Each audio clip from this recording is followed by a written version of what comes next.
Paul Verhoeven has done some amazing films in terms of satire. I mean, from RoboCop to Total Recall, Basic Instinct, Starship Troopers.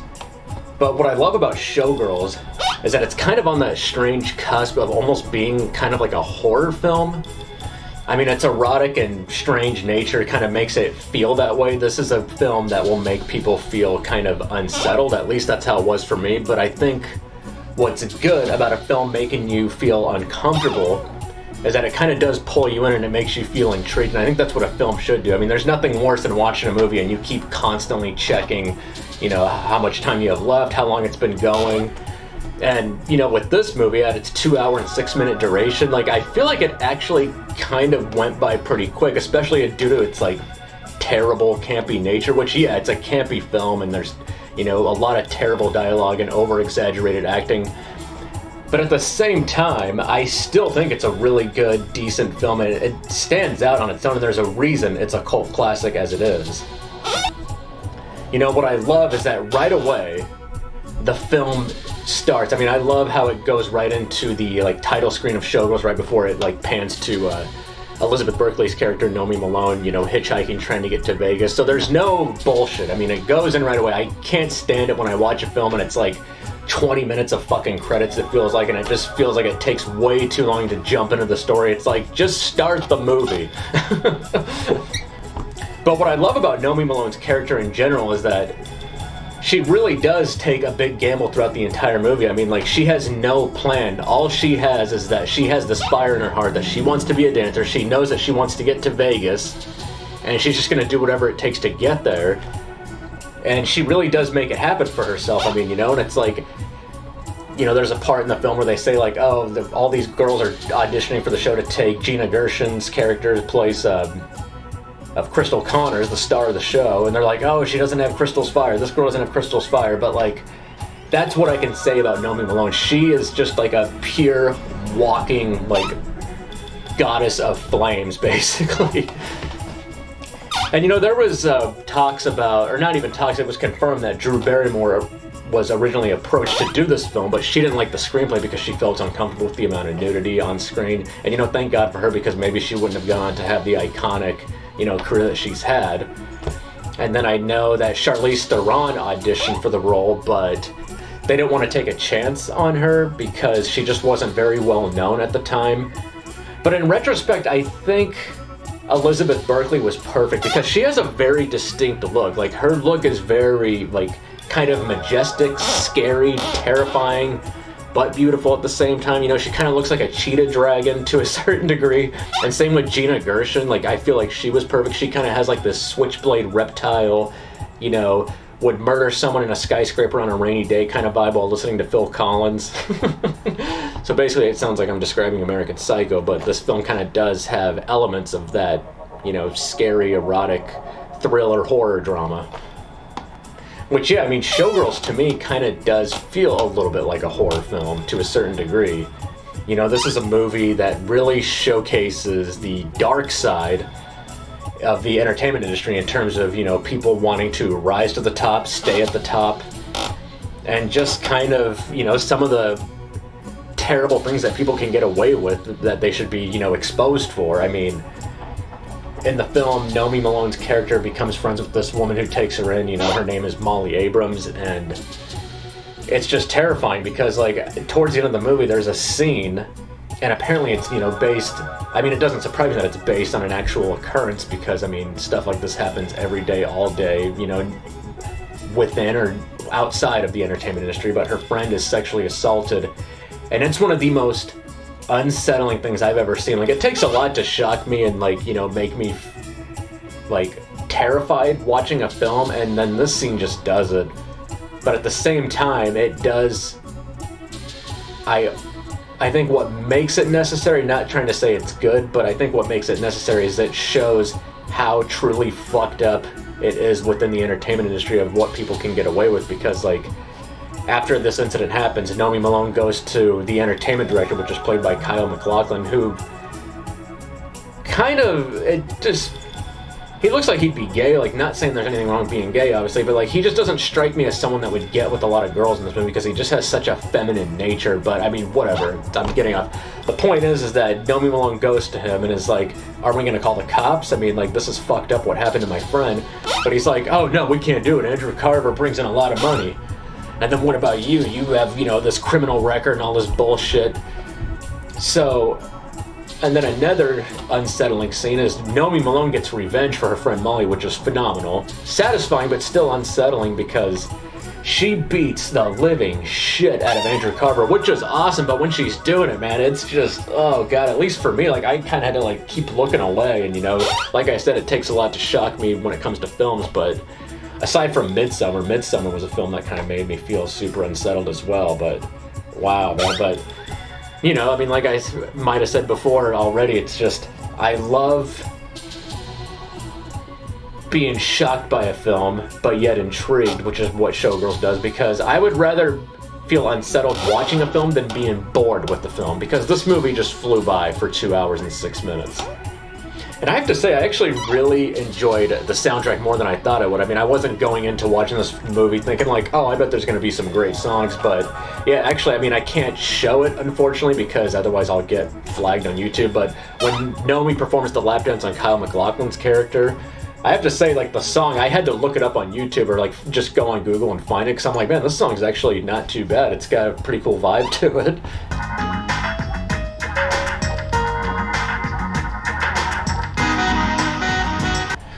And then even at the end of the film, when Nomi's trying to go to LA, it plays like this really cool, like, Susie and the Banshees song, like after.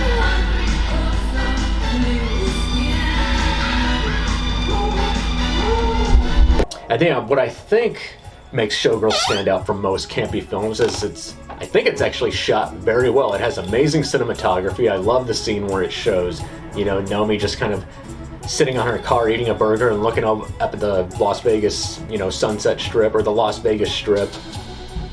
And I think the costume design's very well, and I really did enjoy a lot of the, pretty much all the scenes where it shows her dancing in those shows at the Stardust. It made me actually look up online, like, do they still even have shows like that? And, like, from what I could find, I don't think there is anymore. I mean, maybe I was just not researching in the right places, but it seems like those adult shows would be fun to watch.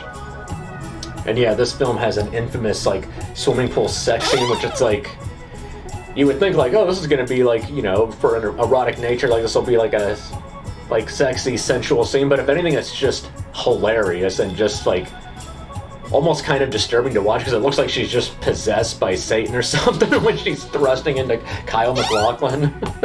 But during the scene, I just couldn't get over how amazing, like, those palm tree lights were, like, when he turns them on. But yeah, I think if there's anything that could have made this movie better is, you know, they could have written some way better dialogue, but I think that just kind of adds to the, like, comedic element to it, I guess. And what's crazy about Showgirls is that to date, this is the only NC-17 movie that was ever released in theaters. And I was always intrigued by the NC-17 rating when I would go to video stores as a kid, because, like, I would just think to myself, like, I've never been to a movie theater where it's like I've seen a film that was NC-17, and, you know, back in the day you couldn't Google and look this up and do research to see, like, what was released worldwide or, like, had, like, a theatrical release in terms of NC-17 films. But yeah, it's funny, I have a good story about the first time I ever saw this movie, and it was actually the last time I ever saw this movie. This is like over 20 years ago. So I used to go to this mom and pop video store in Silverton called Silver Creek Video. It was ran by this old hippie. His name was Doug. I don't know his last name, but I mean, I don't want to, who gives a shit anyways. But what I loved about this video store is that I don't remember things being in alphabetical order. It was just, everything was just divided by genre. And this place smelled like cigarettes with, like, incense covering it up. And so I used to go to Silver Creek Video all the time and just look at this cover, like, front to back, because, you know, I was intrigued by the NC-17 rating on the back, and just looking at it, I mean, actually I have it right here. I actually ordered this from eBay not too long ago. But I would just look at the back and think, like, oh my god, this looks like such a crazy, you know, like, I was just curious to know, like, what happened in this film. And then even on the box it says you must be 18 or older to view this cassette. So on one of my friend's 16th birthday, we were like, oh man, we gotta finally rent Showgirls, and like none of us, most of us were, all of us were too afraid to do it. But I was like, I'll do it. I'll just go in there and get it. I'm sure Doug won't give a shit. I mean, he was, you know, this cool hippie guy. He could probably care less, I'm sure. And then so sure enough, I'm walking up to the counter with the box, and I'm just like, oh god, he's not gonna let me rent this. This is gonna be embarrassing. But he just looks at the box and he's like, oh yeah, Showgirls. He's like, this is a classic. He's like, let's see, where is it? And he just gave it to me, and we go to my friend's house and we all watch it. We're all hanging out together, you know, typical 16-year-old kids. You might think it's creepy, but it's like, we just wanted to see what this film was all about. I mean, we were all intrigued and curious about the NC-17 rating.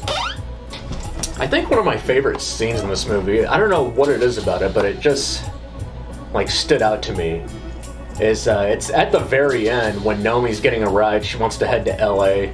And which reminds me, like, they were apparently had intentions to do a sequel to this movie. It was going to be Nomi Does Hollywood, or Nomi Goes to Hollywood, and, you know, it was going to expose more of the dark side of the entertainment industry in terms of making films. Because one of the writers of this movie, like, he based some of the incidences in this film, like the sexual assault, like due to real things that he like witnessed and like dealt with in the entertainment industry. But anyways, that's a whole other can of worms. But I just love the ending when it shows the truck that she gets in, like it goes away and then it pans to this billboard with Nomi's, you know, face on it, and it says like goddess, like Nomi Malone is goddess and stardust. And there's just something about like when that Susie and the Banshee song comes on and it shows the billboard and it just like the credits start rolling. I don't know, it's something very like eerie but satisfying about it. And that's basically the best way I can describe this film. Overall, the entire vibe is just really eerie. But this still made for such a fun and campy rewatch. I mean, like, this would definitely be a great movie to have on in the background, like at a party or something when you're hanging out with people. And I mean, yeah, do I think this is like the worst movie? Definitely not. I mean, like, I honestly was impressed with how much I liked it as compared to the first. And you would think that when I was 16, I would have liked this movie a lot more. But looking at it more from like an artistic point of view, like, I think it's actually not as bad. I mean, like, on a 1 to 10 scale, like, I think on IMDb this has like a 5.4, 5.6 or something, but I would probably give it like a 6.8. I think is a fair score on it. Anyways, yeah, I think, you know, anyone that's intrigued by Paul Verhoeven films or just like, you know, satire films in general, definitely check this movie out. I mean, it's particularly the NC-17 version. When I bought this on eBay, there was like the rated R version. That's like, no, I'm sorry, but even though it takes out some of the like dark scenes in the film, it's like, I want to see the film in its fucking rawest form. So definitely get the NC-17 version. Thanks for watching. Hit that like and subscribe button. And until next time, enjoy these video memes.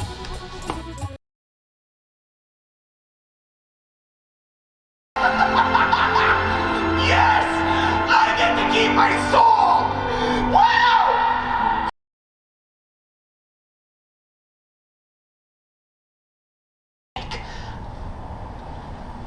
I don't know where I am. I can't breathe.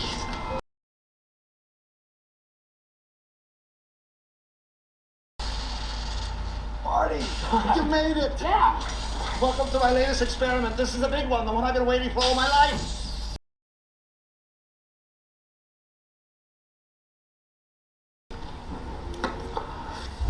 Ah, that's better!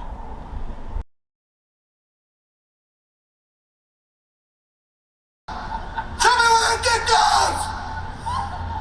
Tell me where that used to be!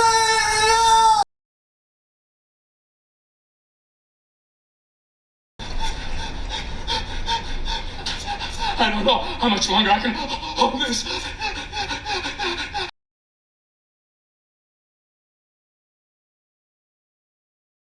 Hey, so I just got off the phone with Claire and she said you hit on her during our graduation party? Who says this? Claire. Switches.